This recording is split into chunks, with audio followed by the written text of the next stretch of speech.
Maintenant, dans la vidéo précédente, nous avons examiné l'équation de la tangente. Eh bien, maintenant, c'est au tour de l'équation de la normale, c'est-à-dire ceci. Et vous vous demandez probablement, qu'est-ce que cette normale maintenant? Eh bien, la normale est une droite qui est perpendiculaire à la tangente. Et si nous nous souvenons, dans la vidéo précédente, disons-le ainsi, la tangente avait finalement une formule ou une équation sous forme explicite. Y est égal à k fois x plus n. Donc, voilà à quoi ressemble l'équation de la tangente à la fin. Et quelle sera l'équation de la normale, si elle est perpendiculaire à cette fonction?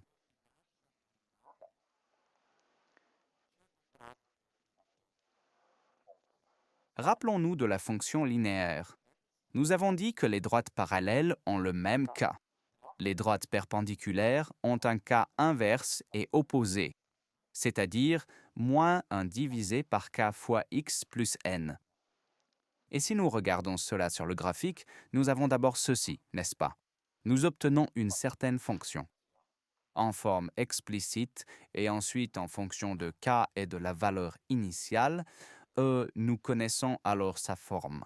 Non, la droite opposée, ou plutôt perpendiculaire à cette droite, ressemblera à cela, car elle aura un k inversé et opposé.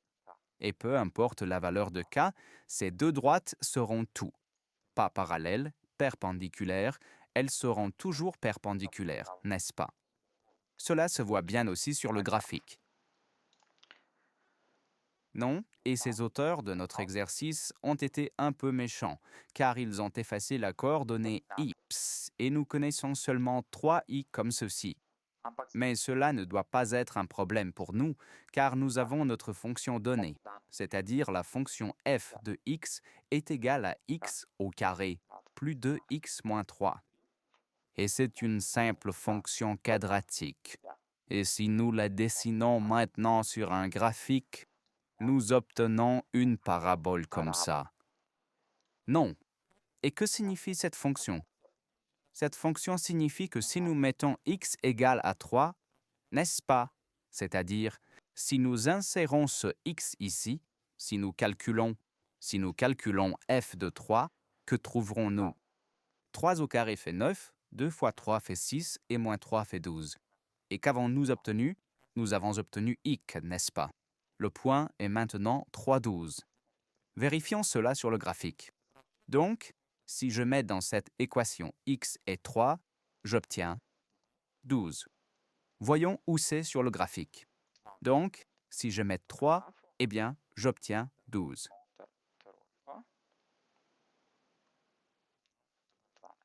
C'est maintenant mon point. Si je le dessinais aussi, n'est-ce pas, on voit qu'il est ici. Et maintenant, à ce point, nous allons dessiner la normale. Qu'est-ce que cela signifie? Cela signifie que nous aurons d'abord la tangente et la normale sera perpendiculaire. Donc, si nous nous souvenons de la formule pour la tangente, i moins i1 est égal à la dérivée de notre fonction en point x1, puis x moins x1. Nous savons que c'est égal à k, n'est-ce pas? C'est le coefficient directeur. C'est k, c'est cela.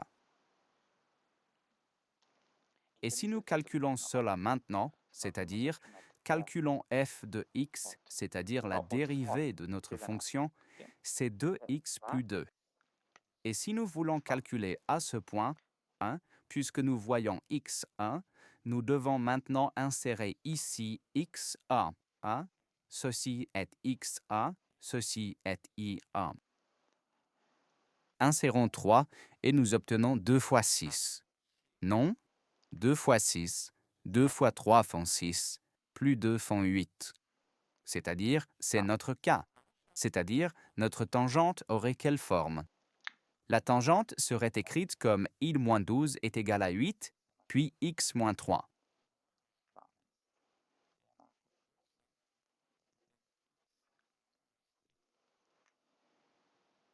Calculons cela un peu. i-12 est égal à 8x moins 24. Et puis, i est 8x moins 24 plus 12, ce qui fait moins 12. Donc, ceci est maintenant l'équation de notre tangente. Voyons voir. Donc, si nous dessinons la tangente,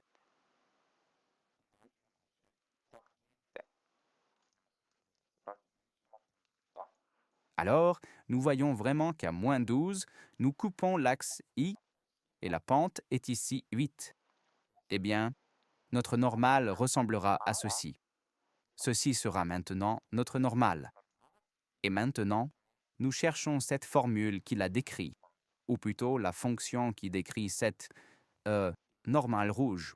Maintenant, si j'efface tout le reste, n'est-ce pas, c'est juste une simple fonction linéaire. Et ici, si vous comprenez cela, alors je pense que vous ne devriez pas avoir de gros problèmes. Même avant, quand nous avions par exemple la tangente, ça aussi. C'est juste une simple fonction linéaire. Et avant, avons-nous dit qu'il fallait faire quelque chose? Il suffit d'écrire l'inverse et l'opposé de k. C'est-à-dire, nous repartons de notre formule et je vais l'écrire comme ceci, ici en bas.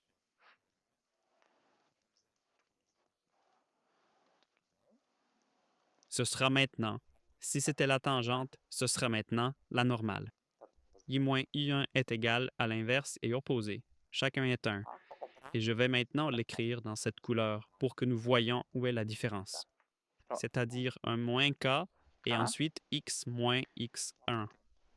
C'est maintenant l'équation pour notre normale et vous pouvez aussi le voir ici sur le graphique. Qu'est-ce que j'ai fait? C'est-à-dire fx, c'est ce point. À ce point, nous calculons l'équation de la normale. Non. Et passons maintenant aux autres données. I-12 est à moins 1, n'est-ce pas? Nous savons que K est 8, c'est-à-dire c'est cela. Moins 1 huitième. X moins A, c'est 6, 3.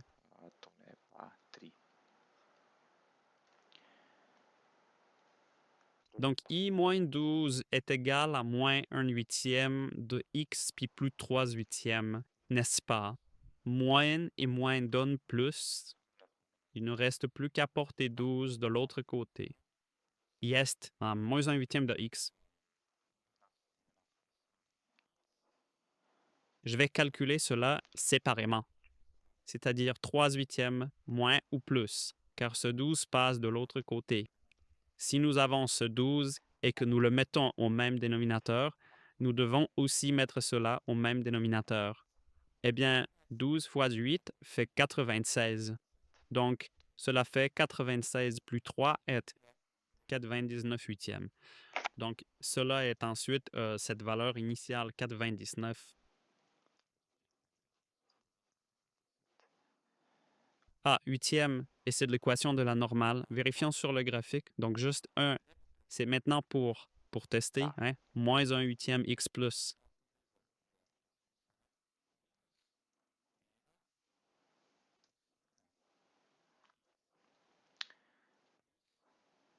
Qu'avons-nous?